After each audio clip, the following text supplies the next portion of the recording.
Let's go over the components we'll be installing. First we have the hard drives. We'll be installing 2 IDE hard drives, each with connections for data and power cables, plus jumpers to configure the drives. More on jumpers in a later lesson.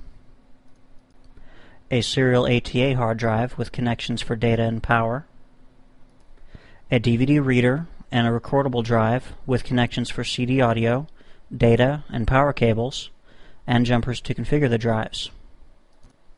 The floppy drive, the video card, sound, modem, and Ethernet cards, 2 512 MB DDR RAM sticks, processor with heatsink and fan, the motherboard, case cooling fans, the case itself with power supply, a power strip with surge protection, rounded data cables for the hard drives, CD, DVD drives, and floppy drive, 1 serial ATA data cable, and the CD audio cable to connect the CD drive to the sound card.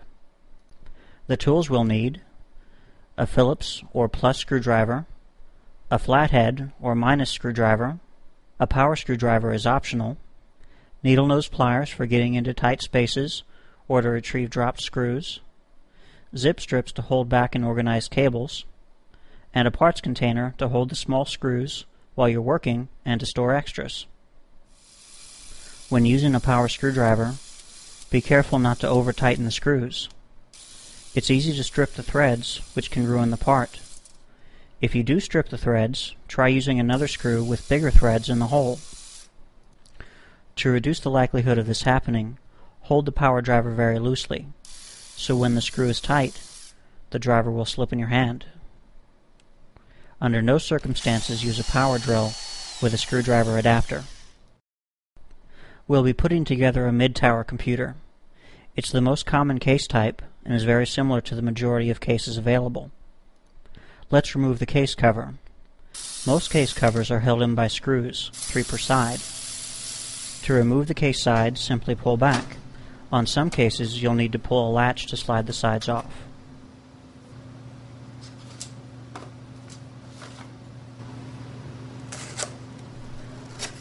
Inside the case, you'll find a bag of screws. You can use the parts container to separate the different sizes and types of screws to make finding them later a little easier. There are 2 basic types of screws: screws with little threads and screws with big threads. The screws with little threads are used on the floppy drive and CD/DVD drives. The screws with big threads are used on the motherboard, hard drives, and add-on cards. There are exceptions, but the general rule is that if a screw doesn't fit in a hole, try the other kind. This case also comes with rubber feet for the bottom of the case and a PC speaker that will attach to the motherboard in Lesson 3. The rubber feet on most cases are there to keep the bottom of the case from scratching surfaces. Here the feet play a part in cooling the computer. The front air intake is actually under the case.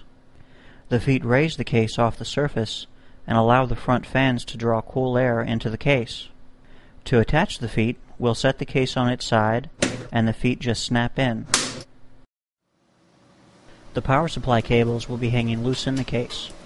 Bring them out of the case to keep them out of the way until they're needed.